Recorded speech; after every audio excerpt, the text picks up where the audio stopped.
So what's up YouTube, welcome back to the channel. Just been down to Doble's Motorcycles and they've given me the privilege of riding this CB500F, so stick around for my first impression of this motorcycle.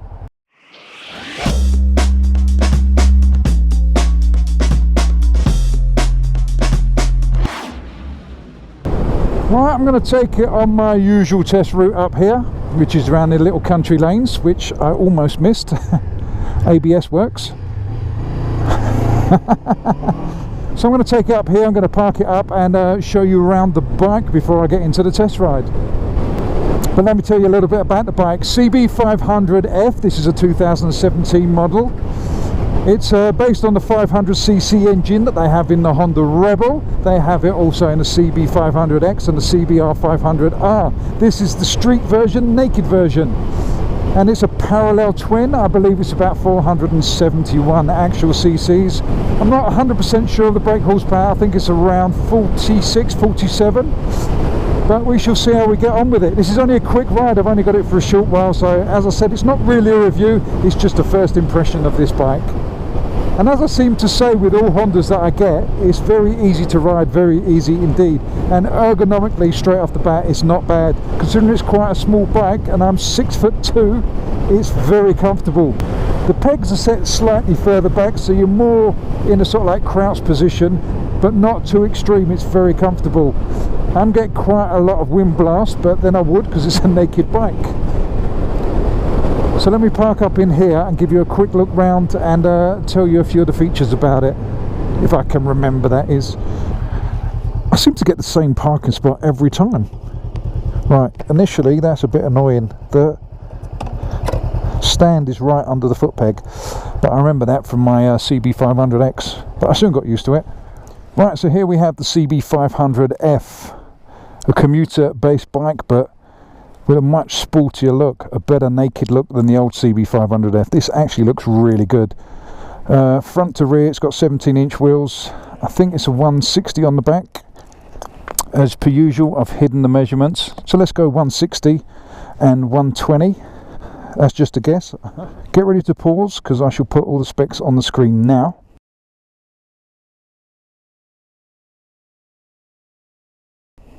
Right, just in case you couldn't be bothered with that, it's got LED lights front and rear. The indicators are normal bulbs. It's got ABS front and rear.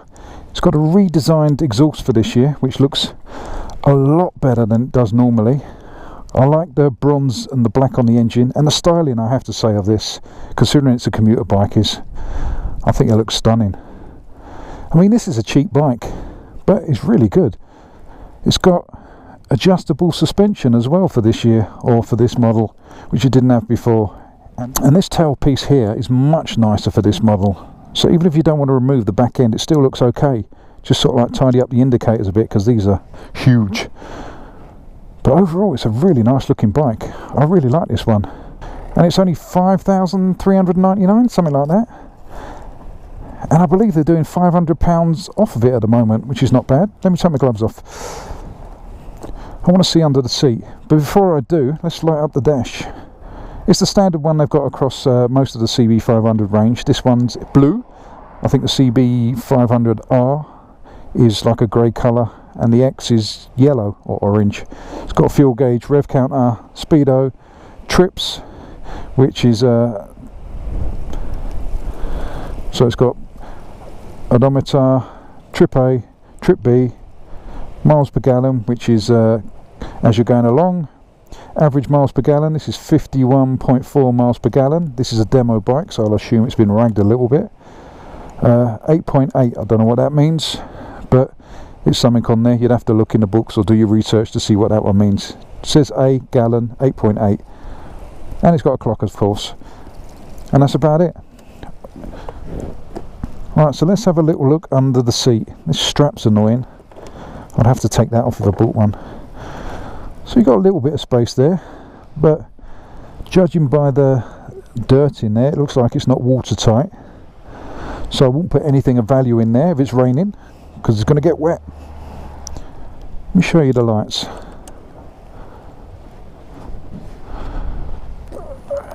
Handy seat there. LEDs. I really like the look of that. I really like this bike. just to look at. I mean, I've only ridden it up the road there, so I've been on it for 5 minutes, and I'm already quite impressed. It's very light and manoeuvrable. Let's go on a ride. Right, so if you watched any of my first impression reviews before, you will know where I'm going. I'm going down these little country lanes to see how nimble it is.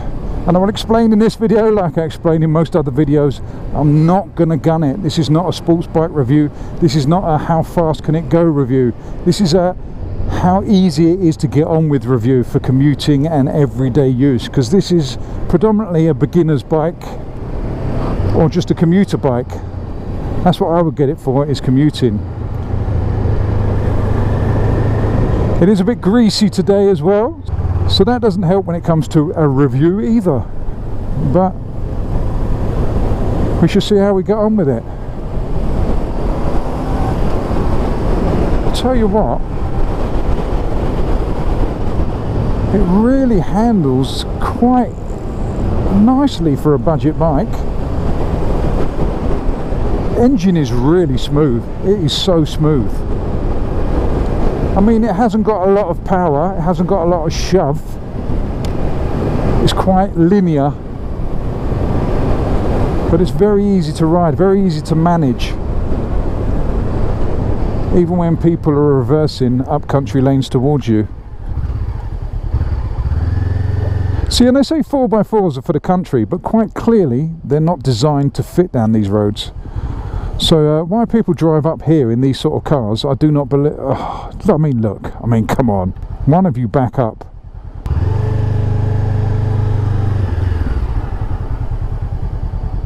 Do you know what? Wait there. I'm not waiting for you to play around. Thank you.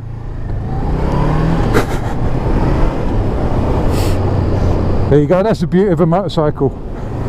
Suspension is not hard and it's not soft, it's kind of in between. So it's kind of nice. It irons out the bumps a little bit, and this is a very, very bumpy road. But it's not too soft to be wallowy. It's just in between. It's just at the right stages. I don't know what settings the front and rear's on. This is just as I got it out the shop. But I have to say, it feels really, really nice. It tips in well. It's nice and light. It's got a good centre of gravity. So it flicks about from side to side really easily. I mean, it is a small bike and it is a light bike. I'm not getting too much wind blast now. It hits me top of the crash helmet, funny enough. All this bit here is quite still air.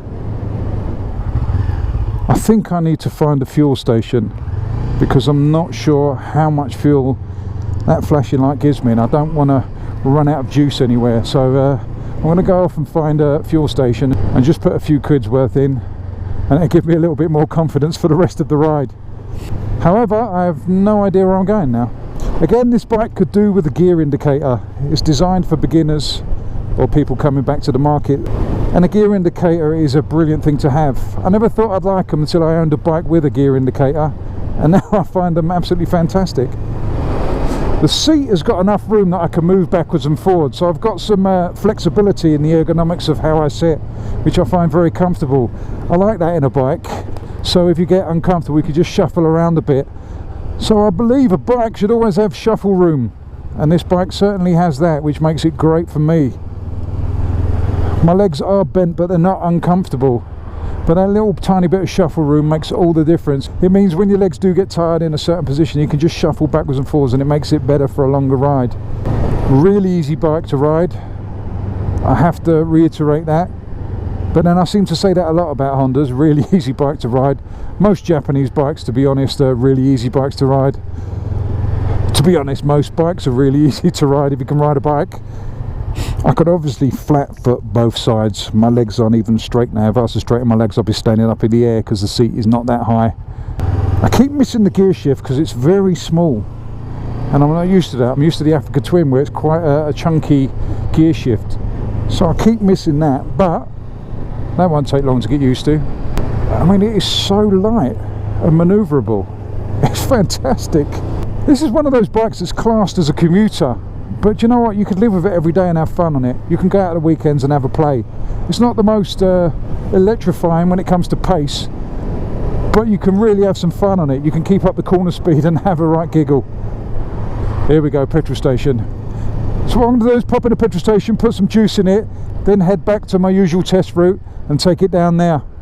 But so far I'm loving it. I'm loving this bike, but I love it even more when I know I'm not going to run out of petrol. Right, so back on with a test ride. Got a little bit of juice in there. £3 and 2p gave me 2 bars. So that should do for the day. Someone else is going to benefit from a little bit of my petrol, but I don't mind. I'm a lovely guy. I mean, it would be nice to really get out and play on this bike, but as you can see, I'm being thwarted by many vans. Seems to be a lot of traffic out today, which is a bit of a pain in the backside, so I can't really test the handling on this bike as much as I wanted to. But I can feel it really does handle well, if that makes sense. My initial impression is it's very light, so from side to side it will be quite good. I'm not sure what type of tyres this has got on, whether it's got very sporty ones or intermediates, but stick a set of sticky tyres on this and I reckon it'll fly around bends. It'll keep good corner speed being how light it is. But from a commuter point of view, and this slow speed riding, this just plodding along, it's very easy, very smooth. I think I might have said that once or twice, very smooth. And that's what most people are going to buy this for, is the commute to work.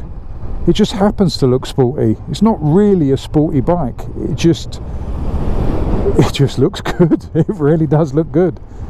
I mean, for a little 500, it really is fun. And that's one of the best things you can get from a bike, is fun. I mean, if you've got a bike that you can't have fun on, then you're going to get rid of it very quickly. Whereas this, you could do the commute on it and then go and have a little bit of fun. Right, so at the moment I'm averaging 81.3 miles to the gallon on this kind of just chilled out little cruise. That's not bad at all. And I think this has got a 17 litre tank, so that'll give you some good mileage. I'm very impressed with this. It looks great. It's got great handling. Its miles per gallon is phenomenal. It's got LED lights front and rear. It really is floating my boat at the moment. It's just so relaxing to ride because it's really, really easy. I'm trying to think of the negatives. The only negatives are it could do with more power, but then if you want more power you go for a bike with a bigger engine. Handling wise it's okay. I don't like these indicators. This is a negative. Honda do these on nearly all their models, these indicators, and I think they're hideous. They remind me of Shrek's ears, so they're not good. Mirrors are basic. They work, but they're basic. But you've got to remember, this is a cheap bike. Put it this way, there's far more positives than negatives. I'm actually struggling to find the negatives of this bike. I don't really know what to say on a negative point of view. I absolutely love it. I really love it. And you've got to remember, I don't come from a background where this is just a step up from the Grom. I've had 1200 Bandits, I've had R1s, I've had all sorts of bikes. I've had lots of bikes, ZX12Rs. So I've had fast bikes, I've had bikes that handle, bikes that are crap. And this is fun. And I put that above most things. I put that above power, above styling, above anything, which is fun. If you can have fun on a motorcycle, it makes living with it that much easier. And the fact that you can have this for a commute and have this amount of fun is quite astonishing, to be honest. And I'll tell you another great thing about this bike is the amount of accessories you can get for it. You can make it look sporty. You can actually turn it into a tourer as well. I mean, a lot of companies do quite a bit of luggage for this. So if you're into a small bike that you want to go touring on and you like the naked look, you can actually use this for touring as well. You can get quite a lot of stuff for it. That's because it's so popular. And it's popular for a good reason. It's bloody marvellous. So I've not got a lot of time left on the bike. I'm just going to take it up a few more country lanes and then do one stint on the motorway to see what it's like on the motorway at motorway speeds, see how it handles and what the wind blast's like and how it sits at 70. Shame this car's in the way, because this bike's perfect for these tight, twisty country lanes. The only thing that's putting me off at the moment is the way I'm slightly hunched over the bars, and because I've got a bad neck, it's making my neck ache a little bit because my head's tilted back to look forwards, because I'm slightly further forward than I'm used to. But that could just be because I'm not used to riding in this position and because I've got a bad neck and I'm very tall. So all those combinations lead to being it a bit painful at the moment, but the leg space and the seat space is very comfortable. The width to the handlebars to my shoulders is very comfortable. It's just my neck. It is much nicer doing test rides in the summer, but if you can like a bike in this sort of weather, then you can like a bike in the summer. I mean, every bike feels good when it's warm, sunny, the roads are dry and they're not slippery. So if you can get out and ride a bike like this and it feels alright, you know in the summer it's going to be spot on. It's amazing how such a cheap bike can be so good. Right, so here we go, 70 miles an hour.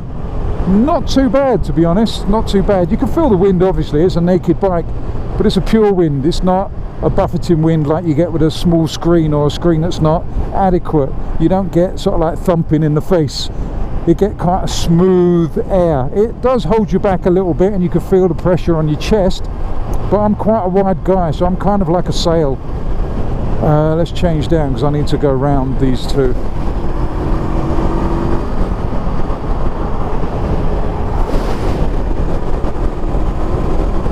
So yeah, on the motorway it holds its own. It's pretty good. I could sit here all day like this. It is a very, very windy day, to be honest, so you don't get a true representation of what it's actually like. But the thing I like about a naked bike at these sort of speeds is the wind pulls you up, so it actually takes the pressure off your arms and your wrists. Tell you what, this little cowling, this little kind of fairing on the front, does a really, really good job of keeping the air off of your hands. It keeps the wind off of your hands. I mean, there's virtually no wind blast when I do that. When I move it out there, it's pushing my hand back, but when it's there, virtually nothing. It's probably because of these indicators as well. That would make me reluctant to remove the indicators, because it really does work well as a wind deflector off your hands.